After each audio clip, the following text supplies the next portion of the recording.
Think we are. Is it working? Oh, yes, it is working. How we doing? Ark is in the building. I don't think you can hear me at the moment. Yeah, hang on. I can hear you now. All right, hang on one second. I gotta get this set up slightly different here. Oh, we're live from the production studio. I like this. Trying to get these headphones set up. What is that? That's a very high-tech headphone set you got going on. Yeah, it's Apple makes only the best. Yeah. Not even wireless. Just going with the old school. Just listen, man. Right in. Listen, man. You know, analog, baby. Anything goes. Anything goes in 2021. Totally. You can hear me all right, though, right? Yeah, I'm good. You hear me? Right. Yeah, totally. Cool. So, yeah. For those joining in, I just want to welcome everybody to the Leedz Edutainment Podcast. We got a very special guest today, super producer, New England Zone, Mr. Arcitype. You didn't like that introduction, apparently. Super producer. I don't know. That seems a little. I haven't quite graduated to that level Yeah, yet. I stole that, so I'll change it next time. I just want to spice it up a little bit. Actually, but, hang on one second. I gotta fix my screen my screen went black. Give me a second here. Ark just botched my intro, so that's all good. We keep this raw here at the Leedz Edutainment Podcast, if anybody hasn't noticed. Oh, Rose Glenn in the building, and we've lost Ark. Rose Glenn, what up? Who else we got here? Soundwave. Hi, DJ Podcast in the building. Sorry about that. Oh, all right, cool. Yeah, you just disappeared on me, so I couldn't see you for a second there. Yeah, cool. Hold on, I think I gotta adjust mine real quick here. Yeah, word. So yeah, thanks for making you're a very busy man. Thanks for carving out some time. Oh, I appreciate you having me, man. No doubt. You know, me and you have worked together for a while now. Indeed. So I know a lot about you, but yeah, I try to when I do these things, I kind of talk about the whole progression of music and everything, and kind of just go down a little bit of a journey, and you know, with you, you're born and raised in Western Mass, right? Mm-hmm. Well, no, I was born in New York City, right? And I lived there till I was about 6, I think. It was 5 or 6, and then yeah, raised out in Western Mass. So and like way West Mass, like not like Boston's version of Western Mass, like the real Western Mass. Yeah, Boston's version of Western Mass is Worcester. Yeah, 100%. I'm like, there's another hour and a half of the state beyond that, but yeah. So I was like right on the New York border. So yeah, and I think that's important because we forget in New England that is New England, Western Mass, and how big it is and how vast it is, and it is it's a big part of the state. Oh yeah, but it's very rural, and like you grew up in a really rural area, right? Yeah, totally. I mean, like the closest neighbors I could see were cows. It was really like it was the sticks. It's funny because so many people out here will be like, yeah. I visited the sticks this weekend, and I'm like, oh yeah, what does that mean? And they're like, oh, Belmont. I'm like, oh, yeah. Okay. But this was really this was out there. Everything was a drive. It was like 15 minutes to go get milk. Yep. So I was gonna say you must have had similar kind of. I grew up in southern New Hampshire, but that was a pretty that was a densely populated area where I grew up. Gotcha. But when I came to Massachusetts, and especially when I was in Boston, everybody referred to New Hampshire as Cowtown, and so all of New Hampshire was just Cowtown. Right, makes sense. Which it was. Sounds about right. It was, which is Western Mass is way more rural than southern New Hampshire. But if you ask the average Massachusetts person, they probably disagree with that. When you get up in northern New Hampshire, that's when it's more comparative. But. Yeah. I've only been. I'm trying to think how far north in New Hampshire I've been, and the southern New Hampshire is definitely more dense than where I was at out in Western Mass. That's where most of the population is. Yeah. So, when you're obviously a hip hop producer, but you were a musician first, right? Like that was kind of. What was the instrument that you picked up, and how did you get into music? So I actually played a bunch of different instruments kind of throughout my childhood. The music was kind of always in the house. My dad was, well, really, I guess my grandmother on my father's side was a classically trained pianist. And so she, you know, my dad was raised with music being in the house, and he played a little bit. He played a little bit of piano himself. He would call it dabbling, you know. And uh, so I grew up with instruments in the house. He also liked to like collect like, you know, a bunch of different things. We had like dulcimers and things like that. Like he was just kind of fascinated by instruments. He's an architect, so I think he liked Right. the design of the instruments as well as, you know, just the aesthetic appeal of it, as Yep. well as the fact that it made noise. So so when I was really young, I took piano lessons, and then I went through a phase of playing the clarinet. I had this like Benny Goodman obsession. I was like, I wanted to be in a swing band. And then later on, came back to the piano for a little while, started playing more like boogie woogie keys and things like that. And how A old are little you more. at this point? When I came back to the piano, I was probably in the sixth grade, so I don't know, whatever you are then. I don't. 10, I'm so 11? yeah, somewhere in that ballpark. Yeah. And then it was in seventh or eighth grade that I really decided I wanted to play guitar.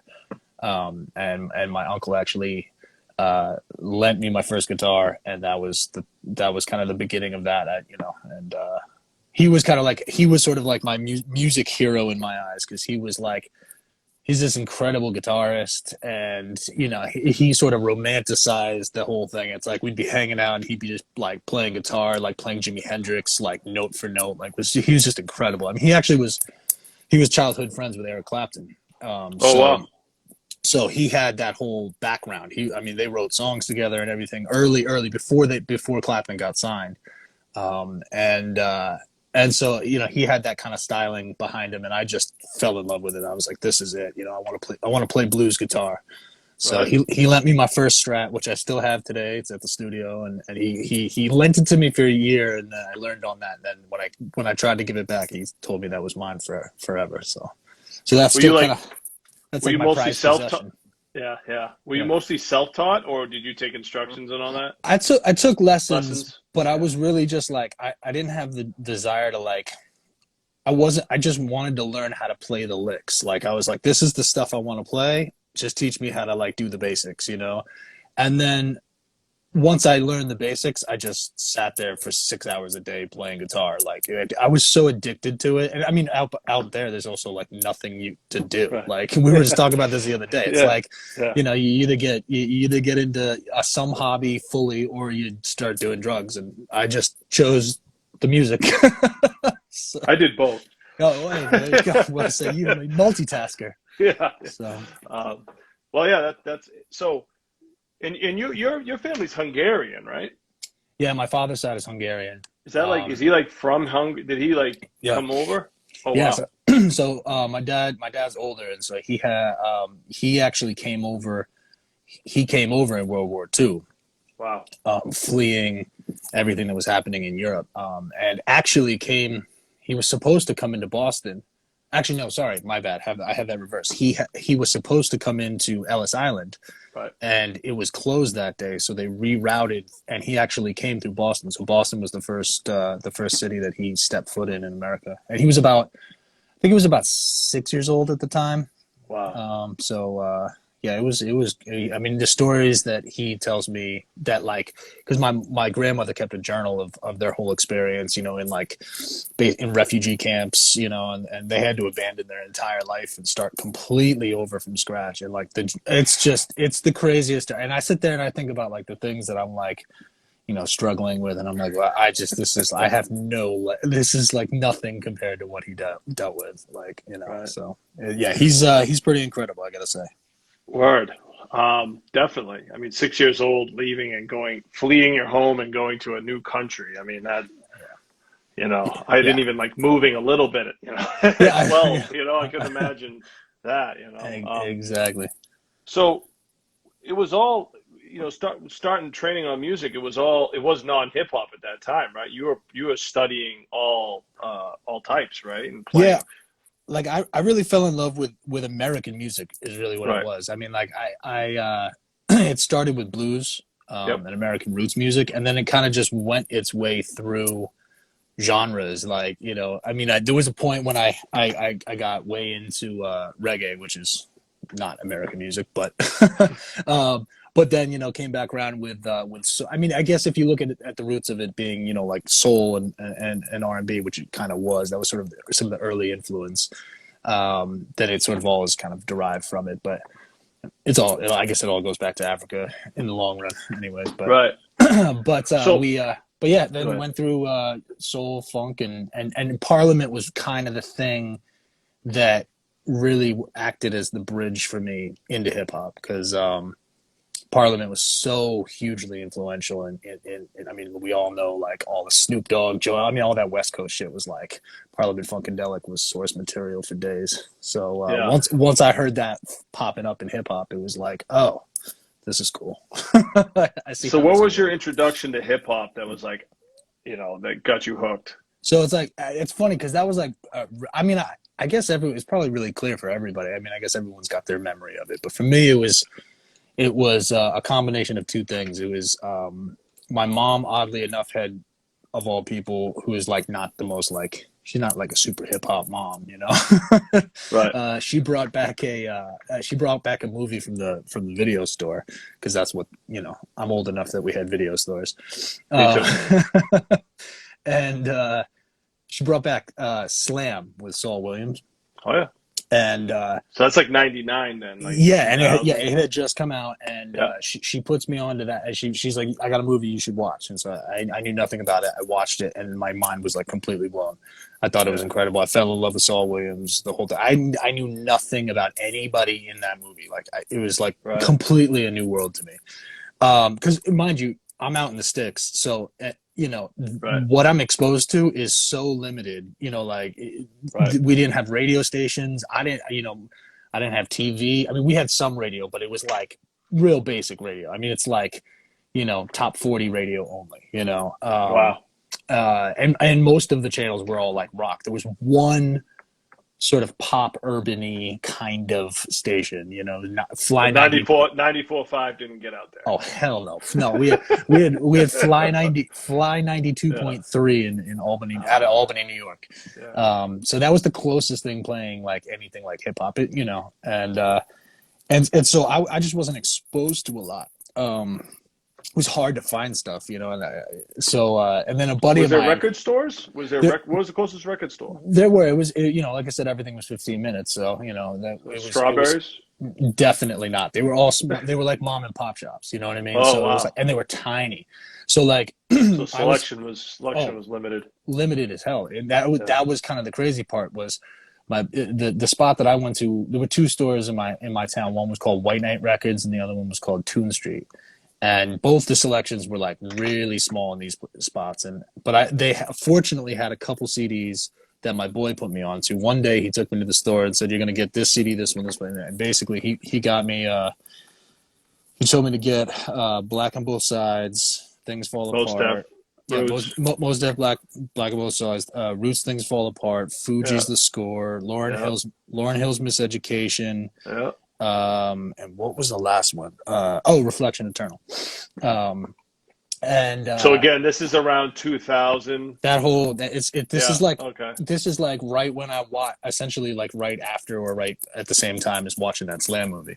Right, and so 2000. So my whole world completely opened because I knew nothing about that world. Like the only things I had heard about hip hop were just top 40 hits, you know, and which you know, looking back at the time, were actually not too bad, but weren't this lane, you know what I mean? And coming from a sort of American music history lane, that's where I was coming from. Bands like The Roots were like hugely instrumental. I mean, the fact that it was a band in the first place, and secondly, the fact that they were influenced by so much jazz and everything was pumped into there and you could hear it. It's like, that's what hooked me. Because what I had been having a hard time with is musically for myself, all the music I loved, I couldn't figure out a way to make it all fit together. It's like I'd want to make a reggae song, I'd want to make a blues song, I'd want to make a rock song, I'd want to make a jazz song, and there was no way to make a cohesive album that way. And then when I heard all those albums, I was like, oh, this is how you can do it. Hip hop's the genre I can work in and do all that. Yeah. So yeah, that was it, man. But it was funny because then I kept going back to those same record stores to pick up new hip hop, and like I'm talking, this section was 15 CDs deep to choose from. So whatever they had, and they had weird stuff. It was like, I mean, not weird in that like the music was weird, but just it was like I bought a 7L and Esoteric album there. Like of all the things they could have carried, they carried literally, we're talking 15, maybe 20 albums at a time in hip hop.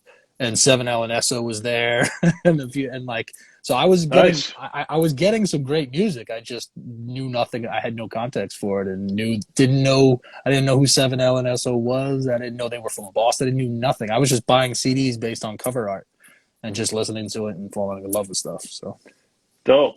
yeah. So when did you went to school, you landed, was it AI? It was something else MassComm when I was in Boston. Yeah. So yeah, when I got you went to school? yeah, You so ended up in Boston? yeah, no, I came out to Boston to go to school, and at the time, AI was AI. Yeah, it was. I heard that it had just recently changed from MassComm, like only within a few years, but it was AI at the time I came, and I came out. And I went to Emerson, yeah. So, but it was between those. It was between those two, though. That I mean, that was the thing. It was like those were the two real big. I mean, Berkeley was kind of there, although it didn't seem like as much of an option for whatever reason. I don't know why. I guess it was just. What did you study at Emerson? Audio production.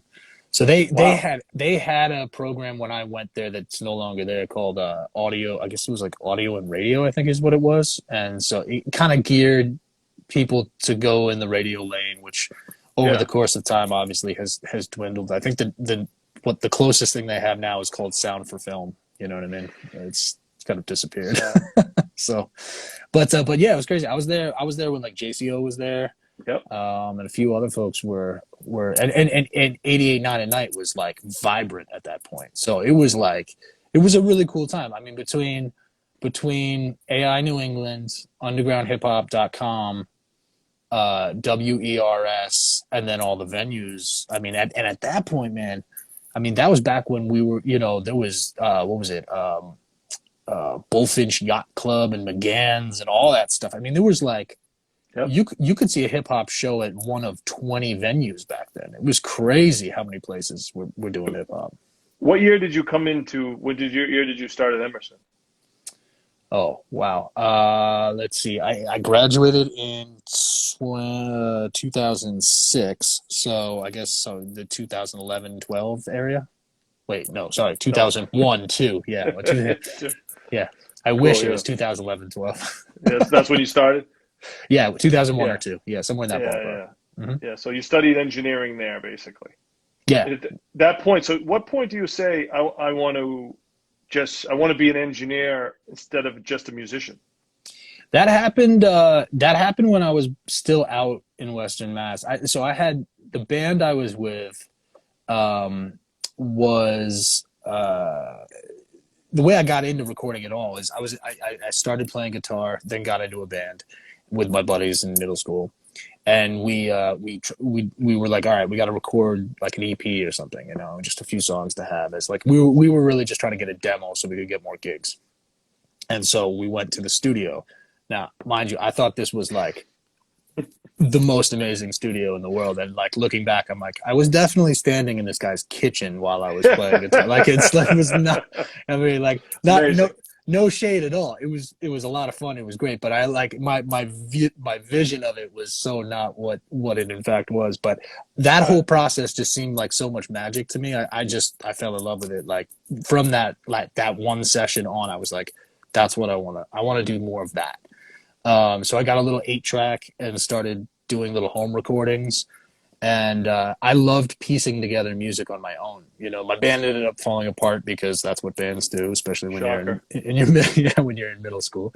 And I just started making. Hold on, what was the name of that band? Come on, what's the name? Oh man, so the first name of that band was originally Night Train.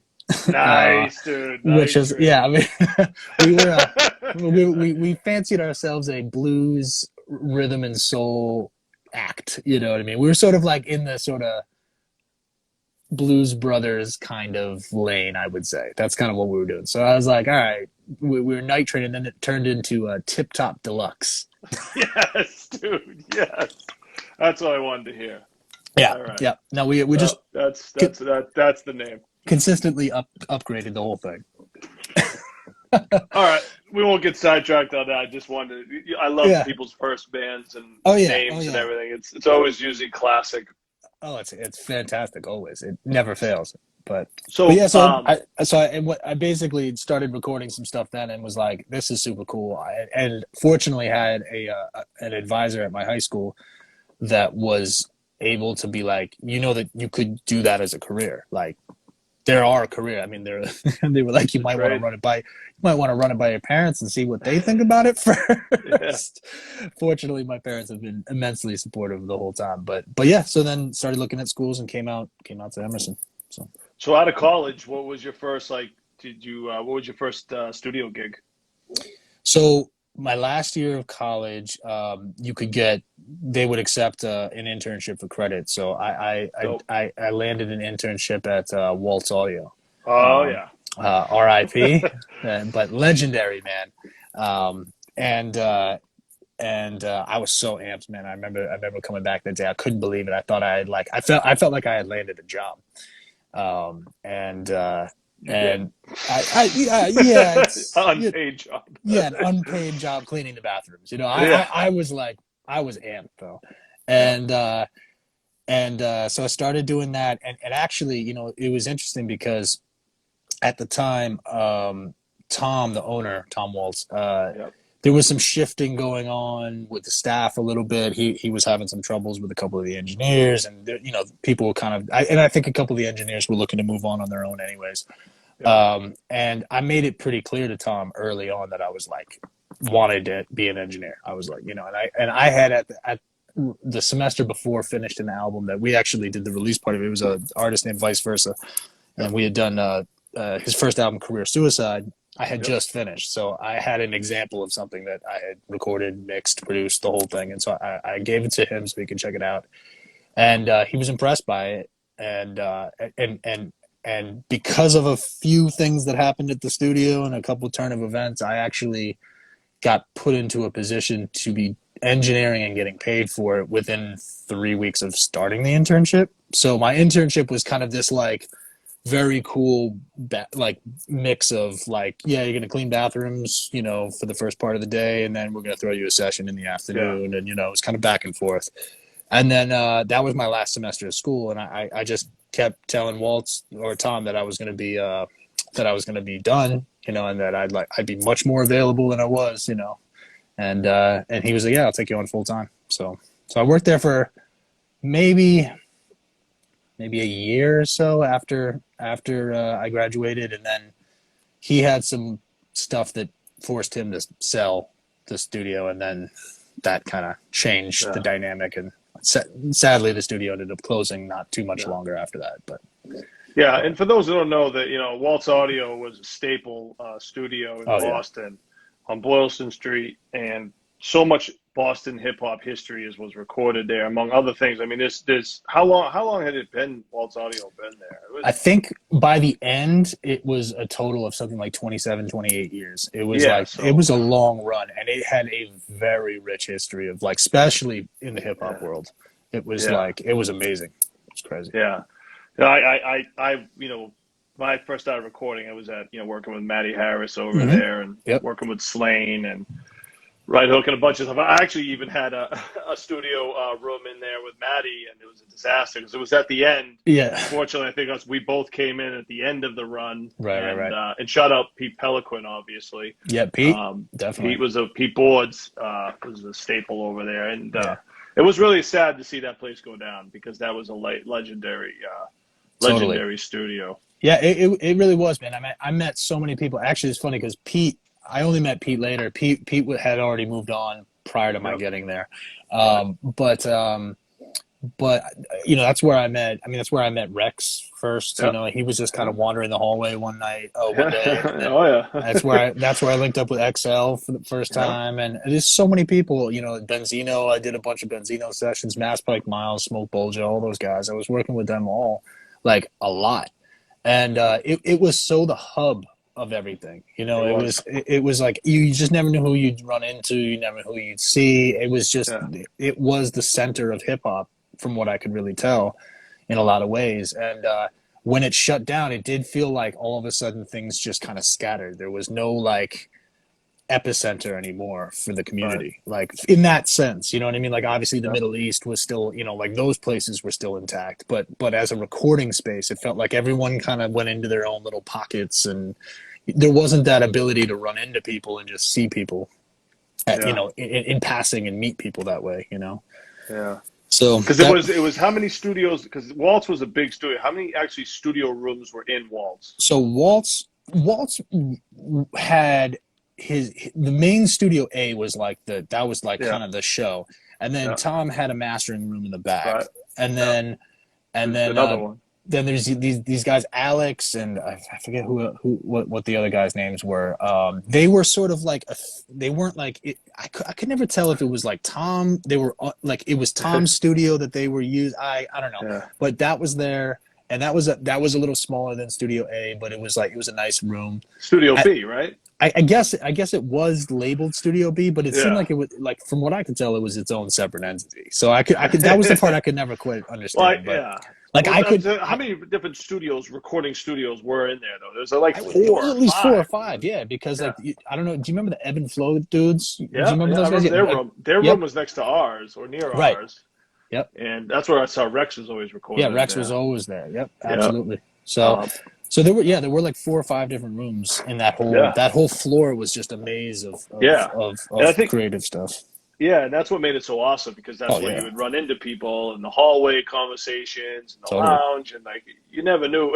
It was just a wild place, man. Totally but was. After that, place went down, and also you're seeing the rise of the home studio start to take over around that time.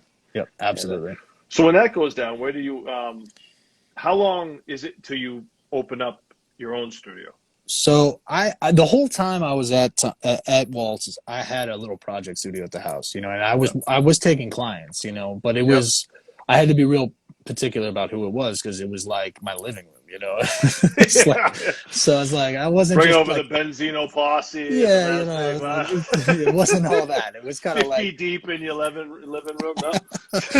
not so much. Yeah. So it was kind of like, I would have to sort of sift out the clients that were coming to my spot, and then if it felt like it needed another place, and I had a couple places I could go. So one of the spots was this place called the Mix Hut, which was actually right down the street, right down Brookline. What is it, Brookline Ave? That goes right next to the Middle East, right by Sonia and all that. Yep. Yeah. So it was just down there. Is that the old EMF building that was back there? Yeah, absolutely. Yeah. So that's where it was. Yeah, it was in there, and it was a small little project studio, but it had a booth, like a tight booth you could track vocals in and all that. And that was a place I could work. I was kind of freelancing out of. I could bring clients as I came and went. The person who owned that was a former professor of mine, Owen Curtin. Yeah. And Owen and I had been really close while I was at Emerson, and that's why I started being able to freelance out of there. It was a natural fit. He could make a little money, and I had somewhere to take people that wasn't my living room when I needed to. But it was tiny, and that was all practice rooms, and there was a metal band like below it, and then another metal band on the other side. So it's like, depending on what you were doing, if a band was in rehearsing, it was a nightmare. Like you just bleed. Oh my God, like crazy. I mean, there was nothing you could have done. Like you would have had to have like 6 feet deep concrete walls. I mean, there's no way. So I was like, look, man, do you have any desire to, and he was outsourcing, because he was doing a lot of recording of like a cappella groups and things like that, like for Harvard and stuff. He was kind of tapped into more of a scholastic world and corporate world and rock world. And he was getting these gigs that he kept having to outsource to bigger studios for the recording. And then he'd do the mixing and post-production at his spot. So I approached him and was like, do you have any desire to scale to a bigger spot, because I see that you keep having to outsource all this work and you're losing money that way. And I'm looking to get my own spot and set up something and try to make for me, it was, I wanted to recreate that epicenter that we lost with Waltz. That was my favorite thing about the whole thing, was I was like, I want to create a space for the community again. Yep. And he was like, all right, well, yeah, find a space and we'll talk about it. And I was like, all right, cool. So I reached out to a real estate buddy of mine, and was like, hey man, just keep an eye out. Like, if you see any spaces or anything, just let me know, and we'll see if we can, this is what I'm looking to do, So he's like, yeah, cool, whatever. So about, just a couple months go by, maybe 2 months, not that long. And he hits me and he's like, I think I found this spot, dude. It wasn't even really looking for you. It just kind of popped up on my thing, but this might be the absolute perfect place for you. It used to be a recording studio, and there's some guy living in it now, but it looks like a studio still. He knew enough about it. He was actually a musician as well, so he was like, it looks like a studio still from what I can tell on these photos. So I set up a tour of the space. It was on the market available, so I went and took a tour of it, and brought Owen with me to check it out. And we walk in, and Owen goes, dude, I haven't been in this building in years. The last time I was in this building, because he had been there when it was a recording studio prior, he was like, the last time I was in this building was the first date I took my wife on. And I was like, oh, that's interesting. And because he said that there was back when it was the studio Fort Apache, and he's like, they used to do these radio promotions with who was it that they did? Oh my god, my brain is mush right now. They had a partnership with the local rock station, whatchamacallit, FNX, and so they would do in studio performances with some of the touring acts that were coming through at the recording studio. Nice. During the afternoon before they perform.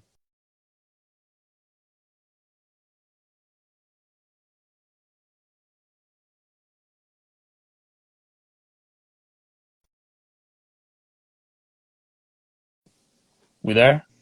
Sorry, I lost you. Nah, all good. Something happened. Yeah. So sorry, go back to the. So he had gotten her tickets to see some art. I don't even know which artist it was. At the Wang or something, as their first date, and then heard that they were doing. Heard that they were doing a one of these shows at the studio in the afternoon, and called his buddy who worked at the station and was like, "You gotta get me in. I gotta do it." So that was actually their first date, was seeing whatever the artist was perform in that studio space. And that's so funny. So he was like, "This is crazy," and we looked around and we were like, "This is amazing." And he looked at me and he was like, "You're crazy. This is an insane project, but I got to go home and think." And so he went home and talked to his wife. His wife liked me a lot. Like I said, Owen and I had become close while I was at school, and so I had met his wife at some point, and she was like, "I really like it," And so he was like, "Well, that kid wants to partner with me to open up a studio in the space that I took you on that first date." And his wife was like, "I don't know how I can say no to that." Yeah, that's kind of a tough one for me to say no to. So there we go. We partnered on it and went in, and it was a long journey to get that set up. But that was 2000 and the process started in 2007, and 2008. October of 2008, we moved in. So in the studio we're talking about is the Bridge Sound and Stage in Cambridge, Mass. Mm-hmm. And its birth is 2008. Yeah, I mean, the doors opened to us in 2008. We, it took us some time to get I had to move, my entire studio. I had a little project studio in Boston at my apartment, and another studio out in Western Mass really was where most of my gear was. Right. So I had to move all that stuff from across the state, get it all. He had to tear down his studio, move it in. And then we had to set it back up. So we really established the business in 2009. I think it was February 1st, 2009 was when the business was established and doors opened officially. So that's great, man. And that has now become a landmark studio in Boston for people that don't know. That is one of the best spots to record and great environment. And you've gone through a lot of changes with that studio Oh too. I yeah. mean, it's not like it was like, all right, 2009, we're open, nothing changes. You've done multiple Oh renovations, yeah. you've Yeah. Yeah. added rooms, there's a Oh yeah. live room. Yeah. And I Well, I guess mean, the yeah. question, yeah, go ahead. Well, when we moved in, I mean, we had like no money whatsoever, so it was like Yeah, we just kind of took it for what it was and just was like, all right, we got to operate, and as money started to come in, as the business started to like earn money, then we could put it back into the business and change things the way we need. And also, you walk into a space for the first time and you don't know how you're going to use it. You don't know what you're going to need, and exactly. that came out of doing sessions, and seeing that like we really needed a lounge area so that when the next session was coming in, people could walk into the building and have somewhere to be, just to Yep. wait. And so we created that first, and then that created sort of this ability to have a second little studio, and then we put in Studio B, and as a second revenue earning space, and Yep. it's all just been sort of built out of necessity, like what necessity and creativity. That's basically it. It's just trying to figure out how to use the space in the most flexible way we can. So. Yeah, and I want to talk about like what differentiates your studio from others because we talked about this the other day when we talked about like studios that gets all the latest gear or the gearheads Mm-hmm. and you guys have kind of a different approach to your studio. What is that approach? Well, I think the approach to the bridge is like, especially now. I mean, Owen has taken a step back from the business. He's still involved in the wings, but Alex Allenson has become my new partner there, Yep. and Alex is the man and comes from a different musical background than I do. Yep. Which was always one thing I wanted. I didn't want to partner with people that were doing the same thing as me because Yeah, I no. can do that already. I don't need Right. someone to do what I can do. I need someone to do what I can't do. Right. So but Alex is a musician and I'm a musician and we're musicians first and foremost. So it's like we've approached everything from the standpoint of how to make the space comfortable for musicians to work in and what gets the job done in an efficient way for musicians. Studios often, the sort of centerpiece of the studio is always the board. It's the console. You Right. walk in and it's the thing that makes everyone ooh and on. And it's Mm. one of those things that we had a console at one point and decided against it. Actually, we were like, I don't think that this necessarily works the way we need to work. Right. It doesn't serve us in the same way that we need, so we actually chose to get rid of the console and put a keyboard in its place, a musical keyboard, piano keyboard, I should say, so that we could pull up, if any time someone needed music added or adjusted or whatever, it's right there. There's no setup. It's ready to go. You can just jump right into making music. And then we went with a modular system instead of committing to one brand and one style. We decided to there's a series called 500 series, which is just a format of how to put gear into a rack, and it's basically small little modules, and it just Oh, here we go. just yep. There's the room. Basically just allows us to hot swap it so we can be flexible and change. I mean, we could, go from being a Neve studio one day to an API studio the next. And that's all kind of just gear talk. But basically, it just gives us different flavors and it allows us to adapt and adjust to whatever the needs are pretty easily. Like, if you have a board and you got to you decide you want to change the board to a different one, that's a huge rewiring deal. It's a nightmare. It's like you're shutting the studio Gross. down it's a total, and we've had when we took the board out, we had to do that. It was a nightmare. It was a month of us being shut down and just rewiring. And we set it up in a way that we could change how we sound and how we work without having to do any of that in the future. We could change the entire sound of that room or the sound of the studio in 4 hours and it would be ready to go. That's crazy. It would cost a lot of money, but we could do it, Gatch wrote something funny. He says, forgot the most important addition to the bridge, the Teenage Mutant Ninja Turtle arcade machine. Yes, yeah. Where'd you get that?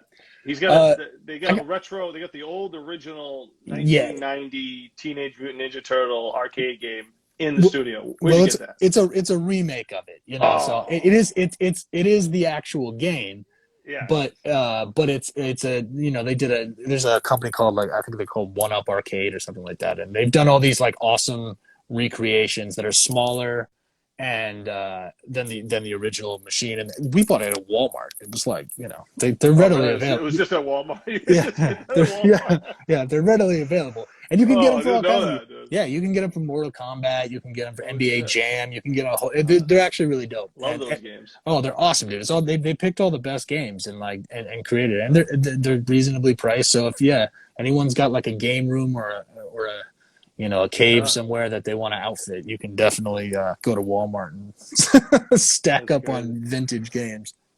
So that's cool. You build your home base is the bridge sound and stage. Now you got a place that you can create, record, do Yep. whatever you need to do. Yep. You're not worrying about, is this studio, what's going on here? You can kind of just, now you got your space. Mm-hmm.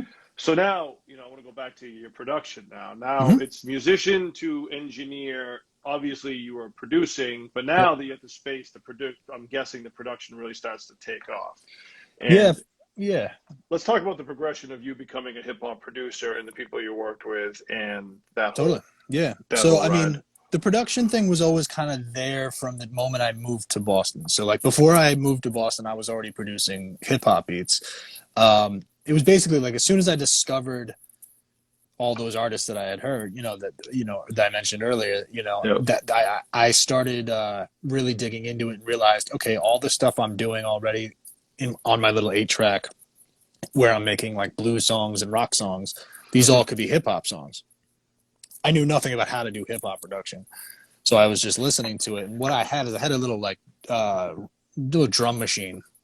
So the first few beats were like I would play the whole song out, the whole 3.5 minutes, like play the key part the whole way, then play the bass line the whole way, and then sit there on the drum machine and play the drums on the drum machine for 3.5 minutes because I knew nothing about looping or any of that. I didn't know that was a thing.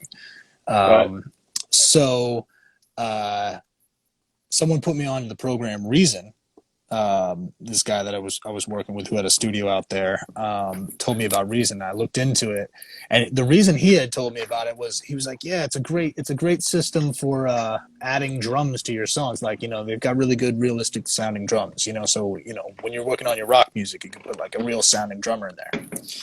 And I never once used it for that, because the second I learned that I could actually make beats on this thing, like that sounded like real beats, I was like, oh, this is it. I can just make beats. So I basically made beats so that me and my friends could get drunk and freestyle. That was pretty much what it was. You were freestyling? I wasn't as much that. So my contribution was more of the beat. I was like, so mind you, like I said, we were out in the woods. So like high speed internet like came to me years after everyone else got it. It was like everything was delayed, right? Yeah, so like absolutely. trying to get instrumentals, like the days of LimeWire and the Napster and all that shit. It was like whoever could get, we had this little small pack of instrumentals that were like a couple Dr. Dre beats, a couple Timbaland beats, whatever. And that was it, and he was trying to find new ones, and whoever had the connection to get new ones, it was hard, So we were like, I just started making all the beats so that we had stuff to play with. And I just did it for fun. It was like, there was no I didn't see a career path in it by any means. I was just doing it to have fun with my buddies. So little did you know, my man. Yeah, Little did you know. Exactly, man. And what it did, basically what it took is there were a couple rappers out of the area that I had heard of, and one kid hit me up and was like, I heard a beat of yours through.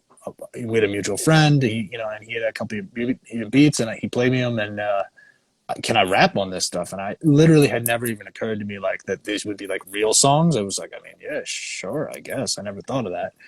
So we set up a recording session, and he did it, and I was like, wow, this is really cool. I made like actual music out of it, not just for fun. Right. And he showed that to all his buddies, and very quickly I started producing for all those guys out there. And then that was about a year, maybe. No, it was actually right at the tail end of high school. So it was maybe 6 months before I moved to Boston. So when I first moved to Boston, I was going back and forth between Western Mass and Boston literally every weekend because all the guys I was making music with were back Western Mass. Uh, so I just kept making beats and then finally met a few kids out in Boston. It took a little time. I knew nobody in Boston in the music scene at all, so it took some time to kind of get in there a little bit. And Vice was one of the first people I met. I met him through a very random set of connections, but we started doing some work together, and he introduced me to some people. That's how I met Elemental Zazen, Mag Muzzle. It's how I met you actually, because Vice was going to shows and all that. So, so just that started making records with these guys and putting records out, and it just kind of snowballed into working with more and more people. And I wasn't really doing it it was no like business to it yet. It wasn't like I wasn't selling beats to these guys. These were people I was just collaborating with and making music. That kind of just eventually turned into like, okay, then people that I had no relationship with contacting me because they had heard production, and I was like, I guess I can start to sell this stuff. And I couldn't believe it. I remember the first beat I sold, I think I sold for $100, and I was like, wow, that's incredible. Like, it just blew my mind, you know what I mean? Because at the time I was probably working for $10 an hour, so I was like, 10 hours of work in a beat? Like, that's incredible. And at the time, it also probably took me almost 10 hours to make a beat because I didn't know what I was doing, But it all just kind of snowballed, and with Vice, we did a couple. We made, I think, 3 or 4 albums total, and throughout that process, we got a couple features from some. We got Cool G Rap on a song, and we got Ed O.G. on a song, and that kind of like built into other and those things kind of built pathways into other things. And XL was a huge role in all this, because when I met him at Waltz, he heard my production work and was like, I love this is incredible, and we started to do some work together.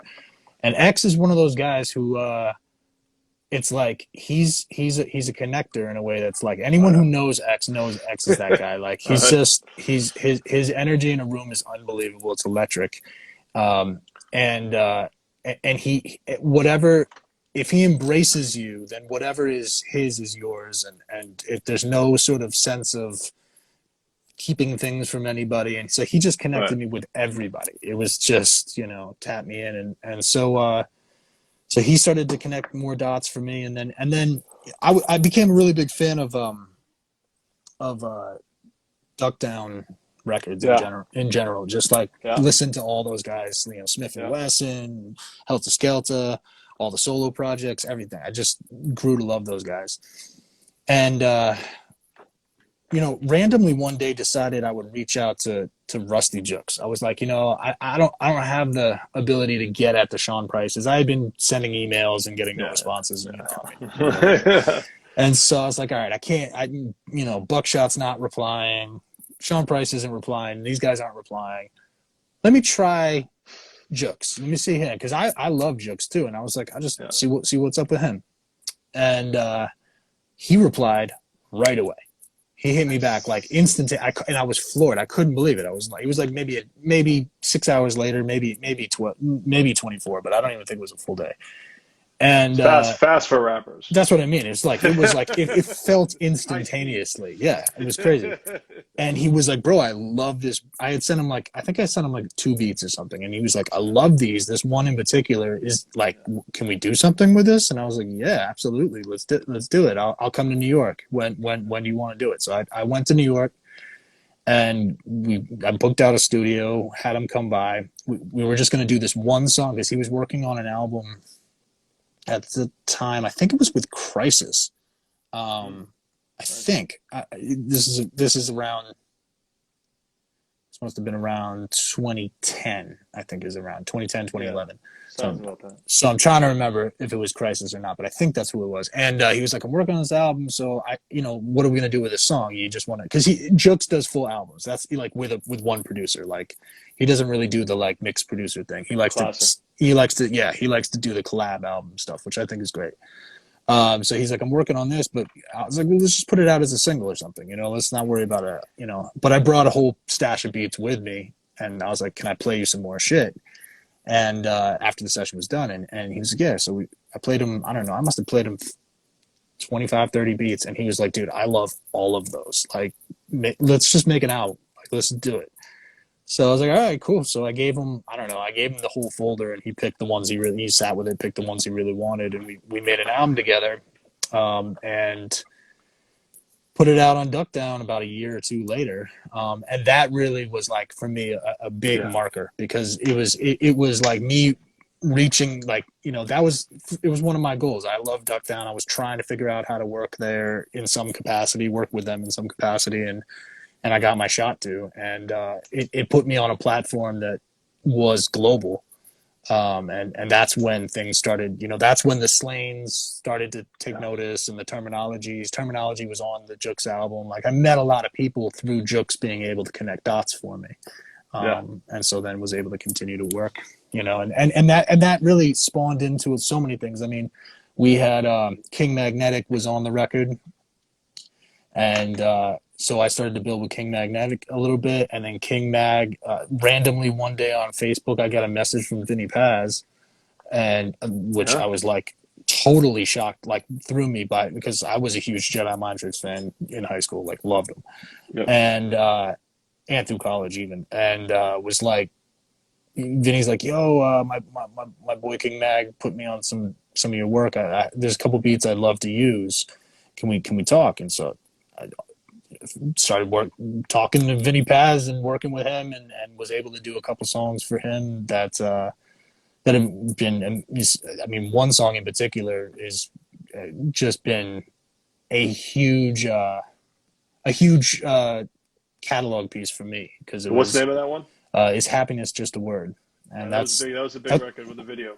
Yeah, it's one of Vinny's biggest songs solo. Yep. So and it put me in a place where people were reaching out, like, from really all over the world, for production work. And so, and, you know, all that stuff just kind of spawned and circulated, and I've just met more and more people through working with the Slanes and because it's like, I say that's the first time I think I really noticed you. I mean, I hadn't met you before, but noticed your production was that the Rusty Jukes Vic album, right? Yep. That's the name of it. Yeah. Yep. And like I said, from there, I mean, I'm looking at the track record here. You know, it's what we got here. We got, you know, you've produced for, you know, XL the Beast, you know, Gatch, Rockness, Monster, Jared, Evan, Slane, Locksmith, Apathy, Right Hook, Problematic, Terminologies, Cyrus the Shield, I mean, Demrick, Alan Kingdom, Sky Zoo. I mean, the list goes friggin' on.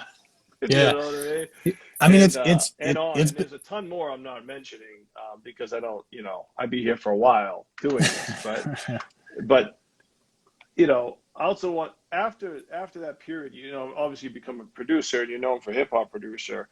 Let's talk about STL GLD. Okay. And that whole process, because that has really become your band in almost a way. Even though you produced for it, you've made this. Let's talk about the evolution of STL GLD, because it really started off with just you and Mo, right? And it turned into a band, and totally, basically one of the bigger New England, Boston hip hop acts, you know, in the city right now. Yeah. So, I mean, all these connections really, I mean, you know, Jux was the only one that was kind of like a random throw out there, Hail Mary, we'll see what happens kind of thing, you know.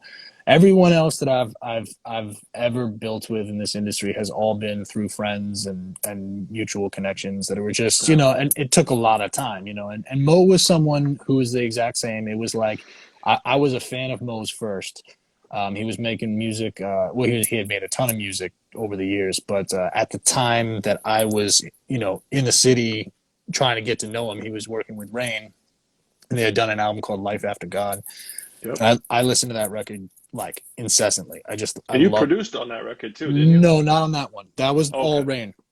But I was obsessed with that record. I played it all the time. I literally listened to it top to bottom all the time, and was like, all right, I want to meet this dude. And I had a friend from back home who, oddly enough, was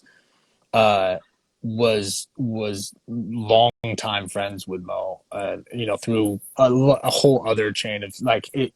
There's a lot of weird connections that Mo and I had that we didn't even know we had. Yep. And so he was like, all right, I'm going to facilitate you guys at least meeting. And so we met at a show, and he was like, "Yo, this is my buddy, this Mo. You know, this guy's a dope producer, whatever, whatever. You know, you guys should work together." And it was kind of an awkward meeting. Those are always a little strange because it's like, you know, yeah, nice to meet you. We should totally work together. Like, it's like Yeah. just like, Send you some beats. yeah, it's like, you know, it's kind of strange. But what really did it was there's a drummer from my hometown named Max McVitie who he was older than I, so I didn't know him super well when I was growing up. But his father was a musician around town that was in the band that my guitar teacher was in. And I knew his father better than I knew him, basically, you know, because I went to a lot of their shows and whatever.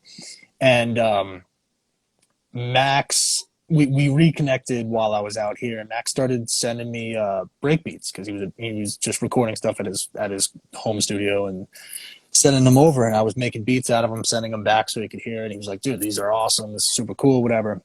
Max was actually Mo's drummer in Mission. And so Max sent Mo some of these beats and was like, dude, this kid is in Boston. I've known him from my hometown. You should do some work with this dude. And that was, I think, the thing that really pushed Mo, because Mo was kind of like, Max was such a trusted source musically speaking for Mo, having worked together for so many years, and just the friendship that they had, and the musical trust they had, that Yep. for Max to vouch for me really was the thing that got Mo to come to the studio.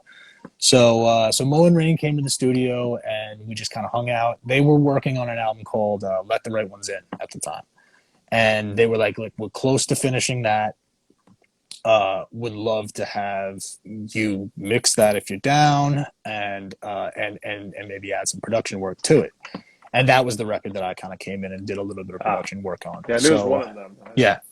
So I mixed that record for him. I produced 2 tracks on that record. Yep. And then Mo and I started working on some music together, not really knowing what it was. It was just like, we were like, is it Mo Pope and the Arcitype? What is it? And Mo had done a lot of that. He had done like Mo Pope and Headnotic. He had done like 2 or 3 albums, and yeah, these collaborative things. And then he had just finished his second record collaboratively with Rain, Mo Pope and Rain.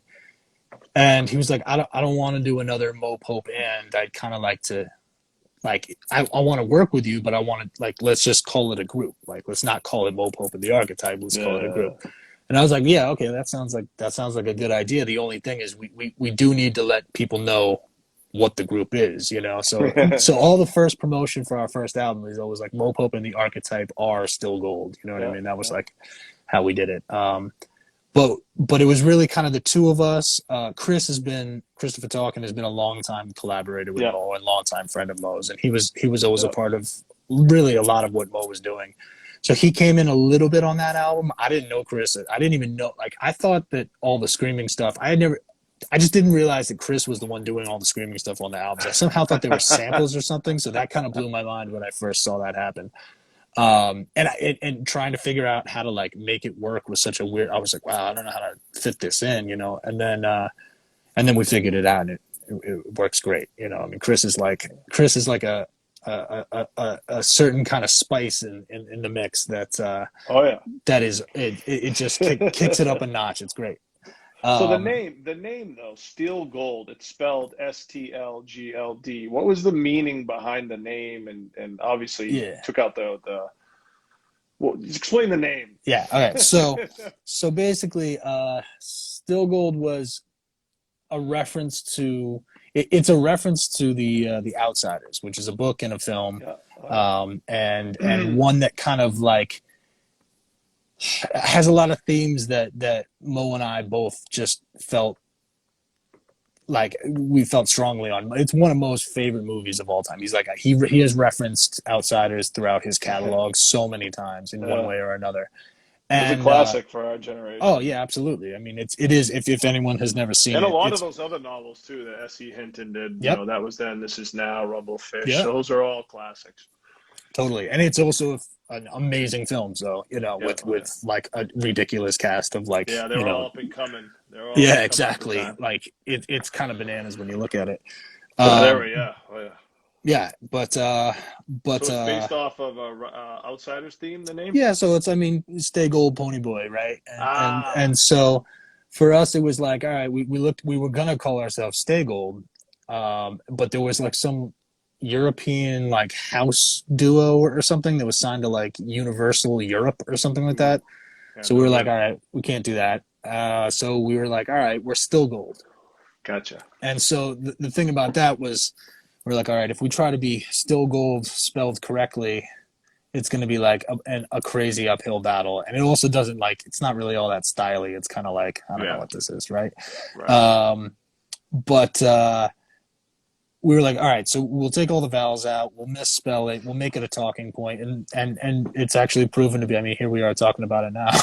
It's like, it ends up being one of those things like people ask about it all the time, so it gives us conversation starter. So Yeah, and the type of music that it is, it's basically alternative hip hop because yeah, it's not traditional hip hop. I yeah, mean, you talk about bringing Chris in, he's doing some, hardcore screaming and stuff hmm like that. Your approach to the making of the music is like very experimental compared to the other traditional hip hop beats you do. You try to really keep it out of the box with making that stuff, right? Am I yeah, fair to totally. I say that? mean, yeah, I think that like the first album was Mo and I trying to figure each other out, and how Yeah, we were going to yeah, work together. You can hear it. I mean, it's right, like it's sort of like it's not as cohesive. It's a little bit like we're trying this out, we're testing each other, we're trying to figure yeah, out like whatever.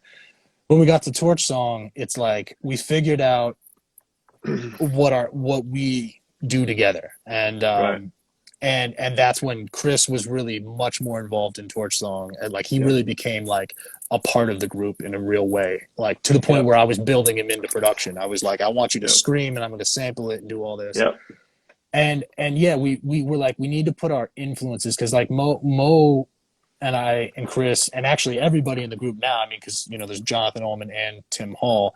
Um, the and that's five, Jonathan on drums and yeah, Tim on yep, sax. Is that what it is? yeah, sax and keys, Horns, yeah, keys, sax and sax, keys, and keys. Okay, yeah, cool. and everybody has immensely diverse musical background, like interests and influences. Right. We're not just like we love hip hop, but we love all other Yeah. genres of music, and we're always putting ourselves on to new things. Like when we get up, it's like the first hour is always like, hey, have you heard this? Have you heard this? Or it's just Right. like trying to like expand our musical horizons all the time. So we really were like, we got to put that shit in the music. We got to like Right. really pump it in there and make it like, how do we separate ourselves from everybody else by virtue of the knowledge we have of all this other music, and really the ability to put it in, because we don't sample it all, so it's like we're creating everything from the ground up. And Right. because I played all that other music for all those years, I'm comfortable like mixing them all together and making some sort of a gumbo, Right. and seeing what comes out. And I think for us, it's like we just really like the idea of experimenting and trying to land on something new. Like, and if it feels like uncharted territory, that's exciting for us, Yeah. as opposed to like being like, well, is this too risky? Is this too like, are people? What are people gonna think? Like, we just do what we want to do, and if it excites us, then we're feeling good about it. So yeah, I the mean, out. yeah, and like, oh, go ahead. Well, I was just gonna say the outcome is this sort of like hard to define. I mean, alternative hip hop is probably the most like concise label. You know what I mean? But it's If you got a it's better one, let me know. yeah, it's hard. I mean, it ends up being like a hodgepodge, really, for sure, because it's all these things thrown in. It's like a gumbo. We're like a hip hop Yeah. gumbo in a way, and we've tried to move into a very visceral place. That's a big part of it, is just making sure that the emotions and the feelings are really upfront and really I don't know, just impactful. I try Yeah. to make impactful music, I think. Yeah. And I also bring up the point, it goes back to the point of like you as a producer making this, you're not a sample guy. I mean, you Mm-hmm. sampled, Yeah. but mainly your production is all original Yep. instrumentation, correct? Yep. Yeah, yeah, totally. Yeah, I think it's a Yeah. very important point for to your Yep. success in being able to do what you do is because you're so universal and musical. Yeah, I mean it It's like musical first, then hip hop yeah, yeah, production. yeah. Whereas Yeah. a lot of producers are hip hop producers first, Yep. then they can't take it to another level, unfortunately, because they're limited into like sampling or something like that. And Yeah. I think that diversity has been a big part of your success. No, yeah, Uh, thank you, man. I mean, I yeah. think with Still Gold as well, like, you know, we also reach out. Like, it takes, you know, if you've ever looked at a Still Gold liner notes, you'll see Mm. it's like a village. Like, we have this joke. We say it takes a village to make a Still Gold album, which It is does. you know, because it's like we have all these musician friends that we love that make all kinds of different music, and we're like, you know, we want all that stuff represented. And so, you know, while I play guitar, I don't play guitar like maybe those guys over there or that guy over there. And so we have multiple guitarists on every record. We have you know, multiple keyboardists on every record. We have a horn section on every record. We have all these people that come in and just add these musical Yeah. textures. And I end up sampling that stuff. You know what I mean? I'll just chop it and mangle it and play Yeah. with it and do a bunch of different stuff. And Awesome. we get these cool results that are just unexpected happy mistakes, I think. You know what I mean? And it's just playfulness. That's all it is, you know. And just as important as the music you're making, the live shows, you guys have done some crazy live performances with this as well. Thanks. Let's talk about some of the performances you've done. Yep. They're not just show up to the venue and perform. Here we are again. They're themed events. Yeah, totally. I mean, you know, I gotta say, Mo is a real big driving force in that stuff, and he's really brilliant in that. I mean, he can be incredibly frustrating because he'll like be like, "We can't do the same set. We can't," and I'm like, "Dude, oh man, I don't have time or energy to figure this out." Like, you know, Oh yeah. but he's always right. That's the thing. At the end of the day, he's always right. There you go. All the work that we put in, you know, to make every show its own experience, I think really pays off. It's like, you know, we want to feel, because we have a lot of people who come to every show. You know what I mean? Right. It's you know, and we want to make sure that those people are being serviced every single time. They're not seeing the same show over and over and over again. Right.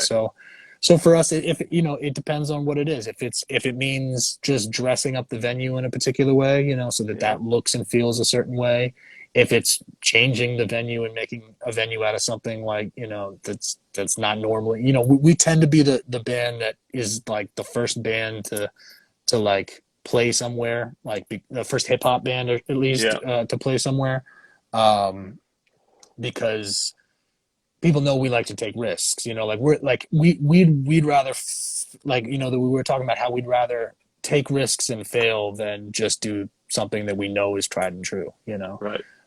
So yeah, it's been interesting. I mean, between, you know, collaborating with the Museum of Fine Arts to announce an album. Yep. That was crazy. Yeah, that was a fun one. To, you know, to working with the Boston Symphony Orchestra most recently. Crazy. You know, collaboratively, it's like it's been a really cool ride, and like from the band's perspective and mine included, it's like sometimes we just look at each other and we're like, dude, this is really cool. Like, we could never have done this without, like, you know, this core group of guys. It's like, we're all enabling each other to do something that none of us really ever felt like we could do. You know, it's you know, like you couldn't dream up. You know, I mean, Mo's had the dream of playing with a symphony for years, and we sort of did little bits and pieces of it, and then he did the legwork to get it all the way to the Boston Symphony Orchestra, which is just like, I mean, that's what I mean. He's brilliant. I mean,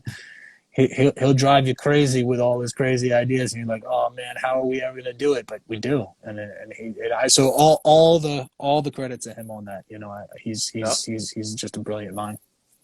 That's crazy. Well, you know, look forward to seeing some Still Gold shows up in the future. You said you've already got one booked in New Hampshire. We got a couple things. Good old Granite State. Yeah. Live free or die, man.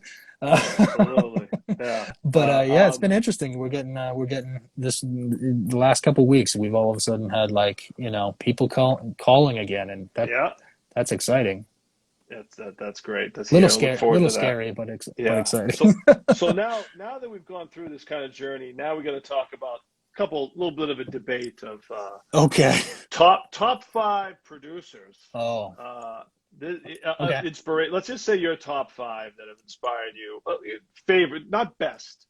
Favorite. Okay, cool. Cool. Best is a controversial See. term. I like that. That's a better reframing. Okay, so I'd say, oh man, 5. All right. So I'd say Quincy Jones. I'd say Questlove. I would say Dr. Dre.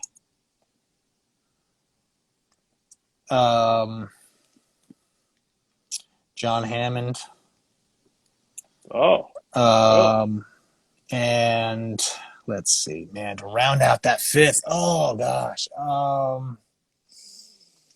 It's such a, there's so many that, so it's tough because it's like, I think I'm gonna put Jake 1 in there. Oh, I'm gonna slide okay. Jake 1 in as number 5. I think that's what I'm gonna do. It's tough. The cutoff at 5 is hard because I could keep going, but yeah, I think Jake 1's gonna slide in there in that 5th slot. You go Jake 1 over Premier? For personal influence, yeah. Wow. Yeah. For personal influence, I would. See, that's the thing. It's not to say that he's not. It's not to say he's better. It's just personal influence, Because so what it is for me is like, I'm a really, really big fan of being able to follow a producer in all their various iterations, So that's Rick Rubin was up there too. That was a debate. I was So I mean, but I actually think that for my personal stylistic thing, I think Jake might be more influential in that way. So that's really what it comes down to. These aren't like Slayer. Yeah, not that much these days. He might be. I'm not sure. But no, I haven't much these days. But yeah, I mean, I just think that those are the artists, or those are the producers that have created the artists for me. And more times than not that I've gone back into liner notes and been like, of course, this guy's behind it again. Like they strike again, and the music that they've been responsible for me is super influential. So I think that's what it is. It's these by no means like, there's arguments for, these are just my personal influential ones, But yeah, Primo's definitely top 10, like for sure, So cool. All right, then we got to go. Well, now here's the other one. Best Roots album. Oh God. Oh my God. I had to stick it to you. Oh geez, we had this. See, that's the thing. We even went over this, and I was like, all right, I don't know if I can. Best Roots album. I think it's got. I'm gonna say Things Fall Apart because of what it meant to me, because it was the album I discovered them on, and I know it. Then I just became obsessed with all of the albums from that point on. But I mean, the album is purely, it's just brilliance front to back. And it holds a special place for me because it was the thing that I discovered them on, and it opened up such a world for me. But I mean, you and I were talking about this like a couple weeks back, man. I don't think that there is it's hard to say if there's any artists, especially in the hip hop world, that have the track record that they have, man. I mean, if you go through the catalog, it's you can have the debates about the top 5s and whatever. And the Roots may or may not fall in your top 5 depending on who you are. But in Black Thought, whatever. But as a catalog of music, man, they just do not miss, man. It's crazy. It's like 20 years. 20 years of fantastic music. So I don't know. That's a tough one. Things Fall Apart is where I'd land. Who's the greater hip hop producer, DJ Premier or Dr. Dre? Oh God. So it's all right. It's all about how you look at it. Okay. This is me and you're gonna debate on this one. No. See, it's all about how you look at it. Okay. It's all about how you look at it. So the short answer is, if you're going to ask me who the better hip hop producer is, DJ Premier would be the answer. Okay. Now, if you're going to ask me who the better producer is, Dr. Dre is the answer. And the reason I say that is that Dr. Dre is not the guy pushing the buttons as much as Primo is. Primo's sitting there making these beats, chopping up things. He's absolutely brilliant. His mind works in a way that is like unlike anyone else in the world. Nobody sounds like Primo. Well, you try to. Well, a lot of people try, but nobody can yeah, nobody can pull it off. I've actually had to try to imitate it. An artist hit me up and asked me to recreate, because they were looking to try to. There was hope about licensing a song, and they needed to make a Primo song that they had sample free. We played a sample. The whole thing. Ooh. And so I took my best honest stab at this, and this was condoned, by the way. I made sure that Primo was aware of this, and he was. And I was like, okay, I will do my very best, but this is really not. And dude, speaking from experience, there's no way to do what he does. It's just not possible. So, but Dr. Dre, from early on until currently right now, is still responsible for delivering some of the most like groundbreaking artists and overseeing and producing those artists in a way that is more the classical sense of production, as opposed to like, you know, being a guy on the MPC. So that's why I say, I mean, the fact that Kendrick Lamar came up underneath the Dr. Dre, you know, camp, and essentially the reason we know Anderson .Paak to the way that we do is because of Dr. I mean, it just doesn't end. It's like, that's as current as it gets, you know? The mega stars of now are still. So for me, Dre's just responsible for the people he's responsible for are just unbelievable. But hip hop producer, hands on a board, like hands on a machine, making a beat. Yeah, Primo's got that. Apples or oranges, maybe, huh? It's a little bit that. That's the thing. It's a little bit that. So both are great, and yeah, you know, I agree with some of the stuff you're saying. I'm Primo all day, just because steadfast consistency. Yep. And just never stopping in his range and aesthetically, you know. But Dr. Dre was there first for me, you know. Dr. Dre, NWA, Chronic was there before I knew about Premier. Yeah, and Premier is like, dude, and not to mention, like, all that aside, like Premier being one of the nicest guys, just like such an awesome, good dude, and such a like. He embodies something about the sort of hip hop spirit in a way that Dre's honestly too, you know, ivory tower at this point to be able to do. Like, you know, the fact when I met Primo and he was like, he goes, "Yo, man, I love the work you're doing with Slay," and I was like, "Whoa, what the fuck just happened? Like, what are you talking? Like, you know that I'm the guy doing the thing? Like, I couldn't believe it." And so that was just like, you know, for me, that was such a gracious moment. And that is so in the hip hop spirit. And like, you know, Dr. Dre not doing that shit. That's what I'm saying. Like, that's also what made Primo so great, was he just kept it at the roots, the underground, and like, it's still ahead. It's still a DJ. He's ahead. It's incredible. You know what I mean? And it's incredible. He doesn't care if it's dope. He's gonna play it. He likes it. It's not. I love it. You know, it's not always a business, you know, tactic. It's not always 100%. It's like he loves hip hop. He loves it. He loves it to the core of what it is. And so, you know, that's why he's the GOAT in my opinion. 100%. I couldn't agree more with that. I mean, like I said, he's just incredible. So yeah. Well, cool. I'm glad we had that conversation. Yeah. Well, we'll wrap this up. Arc, thank you, man. I know you're busy, and this was great. My pleasure. Catching up. Yeah, man, always. This is great, and I hope everybody enjoyed this. And I'm sure I'll see you in a week or so when I'm back in your studio. Absolutely. I'll be there for the XL the Beast. His album is finally coming to fruition, and so look forward to doing more. Awesome. Likewise, man. All right, man. I just want to thank everybody for tuning in to the Leedz Edutainment Podcast with super producer, the Arcitype. And we'll talk later. Awesome. See you soon. Take care. Peace.